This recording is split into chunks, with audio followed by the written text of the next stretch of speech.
Hello there. Welcome to Talk Tuesday. This is Dr. Lorrie Trout with Grow, Grace Restores Overcoming Women.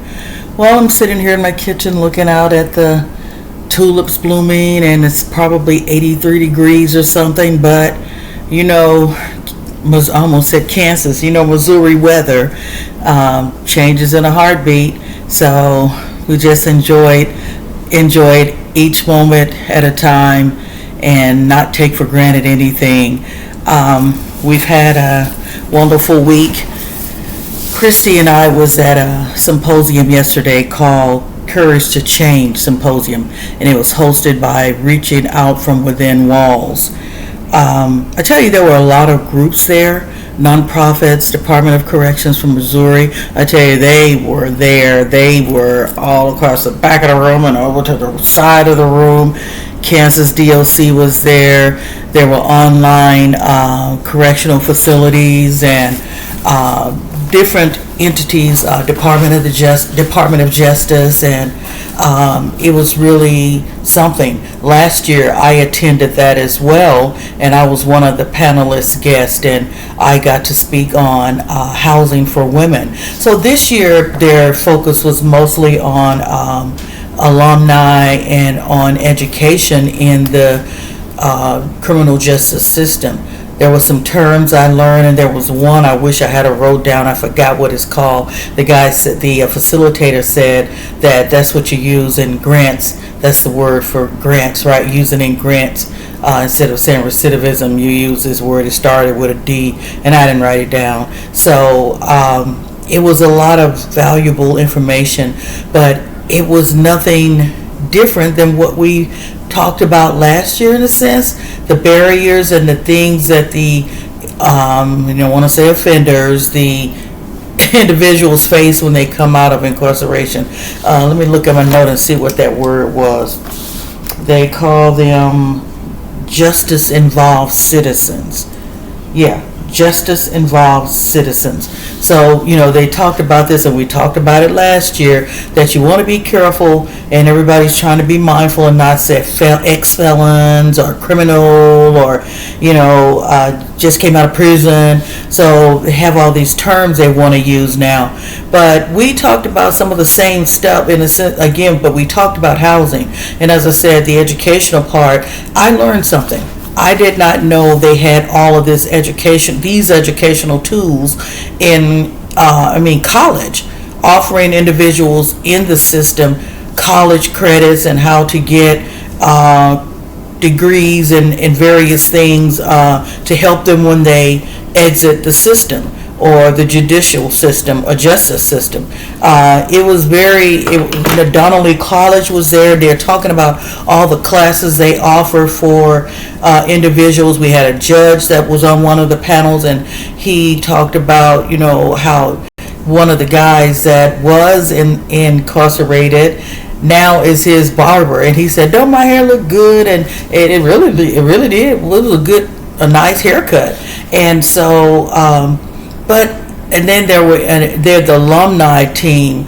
Their panel was all ex-individuals that some had served 20 years, 23 years, one 13 years, and he was sharing that when he got out, he was talking about how difficult it was, which we know, the IDs and all that same old stuff, housing. He said he was tired of them robbing him. And I said, who robbing him? He was talking about trying to get an apartment and a place to live and having to pay all those fees. And it's the same old thing now. And so then he was able to maneuver beyond all of that, and he had a heart attack, and then I think heart attack or a stroke or something. And he ended up getting these medical bills, and then his son died, and he had all these expenses, and he's like, it was an awakening to him to have to face these charges, these monetary charges, having to pay all these different fines and things coming out. And he talked about going to Walmart, that even give people anxiety. And I had a young lady that did the same thing when she came to our program. She went to the store, the grocery store, to get grocery with her mom, and she just had an anxiety attack and a meltdown right there in the store, because it was like, he said it's nothing like the I forgot what they call that thing, the canteen, when they order their food. You got, probably one sheet or something like that, or a page or two that you can order from, and then it takes, if you have to order socks, how long. One guy said he was so glad to just be able to go buy his socks. And so he said, I ain't going back. I ain't never going back. And these guys have gotten out and started their own businesses. This one guy, he works with expungements and helping people get expunged. They hire felons and help them get themselves together so they can move on. And so this one guy, he has got multiple businesses. And one young man is an electrician. And I know a young guy, Brandon, that has Freedom LLC, I think. You need an electrician, look up Brandon Carter. He's good. He's over on the Johnson County side, and he does electrical work for us, and he's a very good young man, and he works with young guys that are coming out of incarceration as well, or out of the justice involved citizens. I have to learn this stuff. Anyway. So, but the question I have, I was thinking this is called Rethinking Dignity, Reshaping Justice. We spent all day there yesterday hearing from the various panels. There was one panel that dealt with, innovations in justice. Leaders in corrections recognize the changes that are needed in the U.S. carceral, which is another name for incarceration, the carceral system. It's like, oh my goodness. They recognize them, but still, why are we having a problem changing this? And we heard this thing last year too, that the employees, everybody is screaming shortage of staff, and we know in the prisons and like in Lansing, they're advertising so much on TV that they need staff, but it's hard to work in those places. And so some of the wardens or staff, whatever they're calling there, they want to help people, and these guys said this yesterday. But then you got some that just think you're dirt. And so then they got some that was restoring dignity. When they come out, don't be talking about them and us and those people and all that stuff. These guys are humans just like everybody else. And, I'm a human, you're a human. And one of the guys said, just one thing, y'all ain't been caught. I said it all the time. He said, even some of y'all sitting up in this room right now, you ain't no different than any of the other guys that are sitting over there in Lansing or Leavenworth or wherever. But, they talked about, again, the problem they have with housing, employment, and transportation. We deal with this every day with our ladies. Thank God we had a car donated to our ministry to help with transportation to and from work. But for those that don't, it's difficult. It's crazy. And then they get parole violations or probation violations, and they got to be somewhere. They got to be at court at a certain time. They don't have time to wait for no bus to get there, and that's going to take, somebody had to take a 3-hour trip to get to an appointment and then get back to work. Now that just don't make no sense. And then they were going to get penalized if they did not make it on time. And then the last panel was a path to success for those re-entering society, and this was workforce development. And so I really like that panel. They have second chance employers, and I love one of the speakers. She said if an employer calls her and talk about they want somebody and they're going to pay them $11 an hour, she said, you call me back when you can make it up to $15 or $16 an hour. She said, can you make it on $11 an hour? What can you do with $11 an hour? I loved her. I'm like, yes, sister, I'm with you. So I tell you, there are a lot of people, a lot of organizations that want to help people, but I'm looking at this. Returning citizens represent one of the largest markets of untapped talent for employment. There was somebody, I think, this panel here was talking about how they went in some small town I've never heard of. This is on the Missouri side, I believe, and they developed some type of computer that the kids, or tablet that the individuals could take in their cells, and they were working some type of stuff. I don't know, it's something that's, I don't know, they were building something that really is pretty awesome anyway. I don't know what it was they did, but it's something that's going to come that will go into other, systems, other prisons that the individuals can use to help make some progress in the community. And so I don't know, it's just there's so much talent, so much information, so much these guys know, and they're getting these jobs that are like warehouse, and I've talked about this, warehouse, or somebody want to give them some of the messiest job and pay them few dollars, and then and work them the hardest, and that's not right. Just because they come out of the criminal justice system, I'm gonna stick with that, criminal justice. But if all of us was in that room, and we talked about this last year, and here we're talking about it again, and then one of the founders, I believe, she got up and said her heart is for this, the founder of ROFW. Her heart goes out for the individuals in the system and how the system is set up here in the United States. And she went to Germany, I think, and she talked about how their system is set up and how they have nice areas, set bedrooms made for them, and their wives can come spend the weekend or whatever. They have areas for the family. They have a workshop there that these men build their own headboards, nice headboards.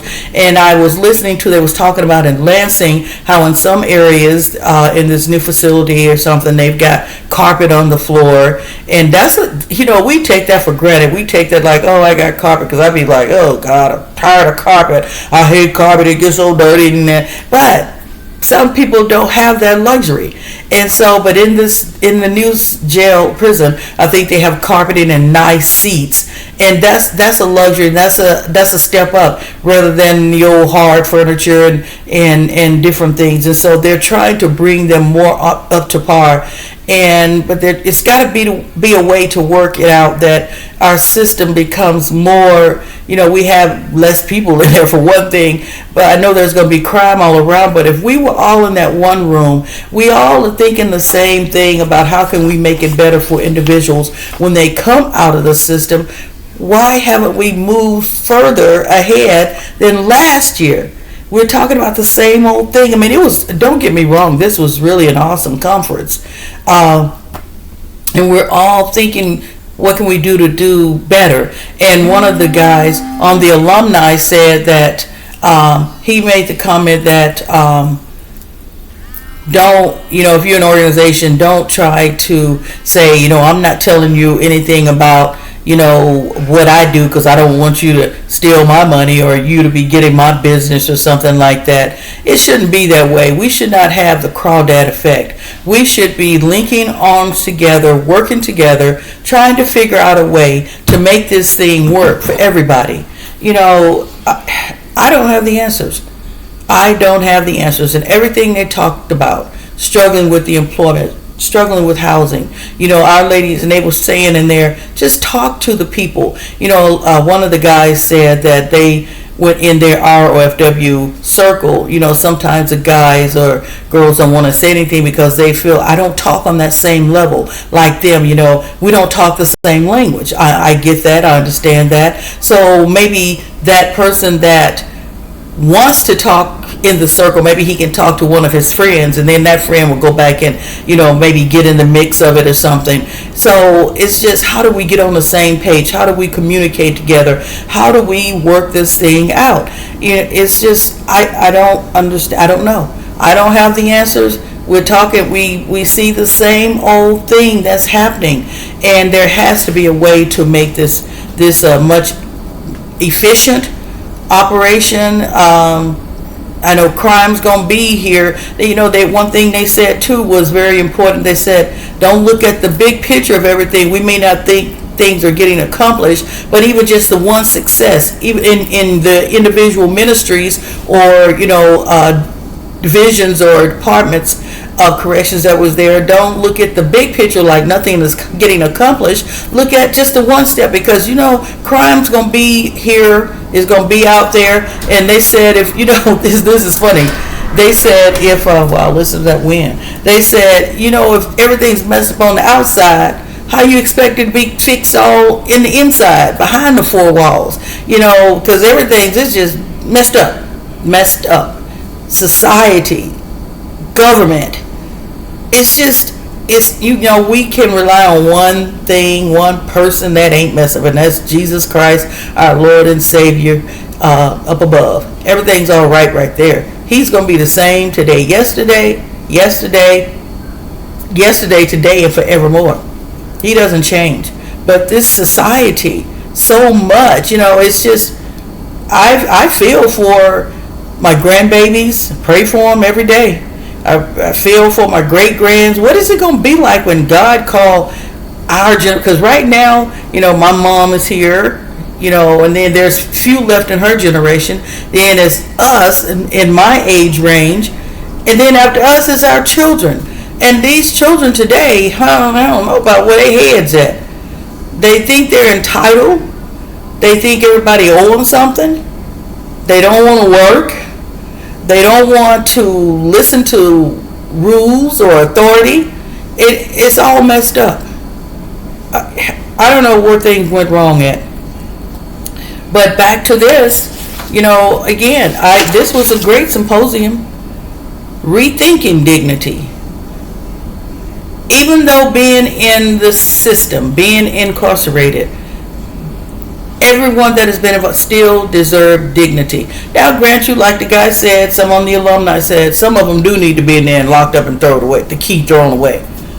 Yeah, some on the outside too need to get in there, get the key, lock them up and throw the key away. But, who am I to judge? Maybe they'll get caught one day and maybe not. I don't know, but I'm not going to worry about that. I have to worry about me. But this, I don't know. There are degrees available for the individuals. There are things, there is so much, but I don't know where we would begin that we work together and make a change how we look at things. If somebody got an idea, somebody know. There has to be change. There has to be rethinking. There has to be reshaping the justice system.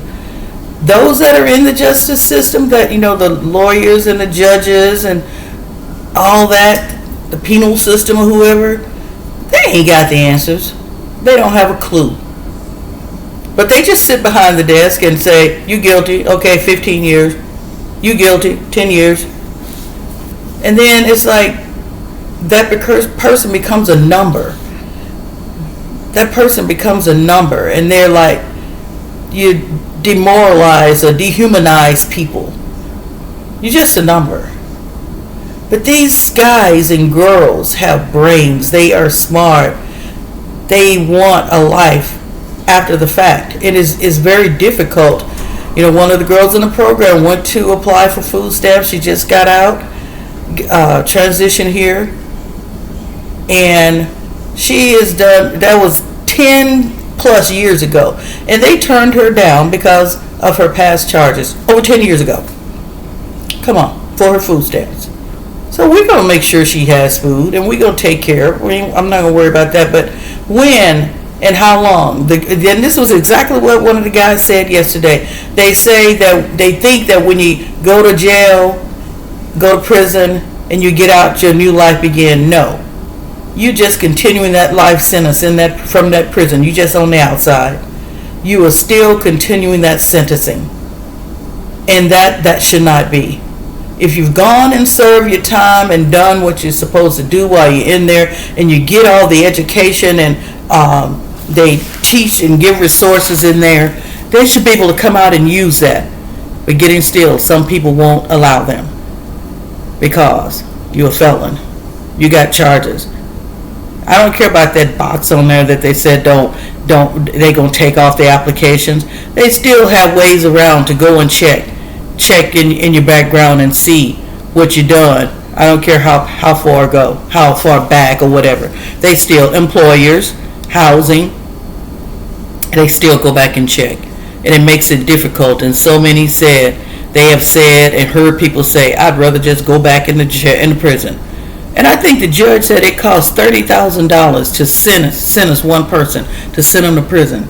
$30,000. Come on, I could use $30,000. Not for that though. I could think of a lot of things I could do with $30,000. But help me understand, because I do not understand. You know, you do the time, you do the crime, pay the time, let that be gone. How can we reshape? How can we rethink this dignity thing? How can we restore justice to individuals? Yeah, you think about it. I'm going to think about it. I'm praying about it, but I'm saying all these groups coming together. What can we do? They want to form more little groups out of these groups that was in there to not let the fire and the energy and the excitement about doing something burn out. And then we're going to convene again next year. But meeting after meeting after meeting, but nothing being accomplished and the same thing being said, I'm not sure if that's even worth the time. So anyway, I've ranted and raged enough. I hope you have a blessed day. If you don't know the Lord as your Savior, ask Him to come into your heart. Just say, Lord, forgive me of my sins. Come into my heart and make my heart your home. Save me from my sins, from myself, from everything that's displeasing to you. So until next week, have a good day. Have a good evening. Go out and enjoy the 83-degree weather, but don't let the wind blow you away. God bless you. Oops.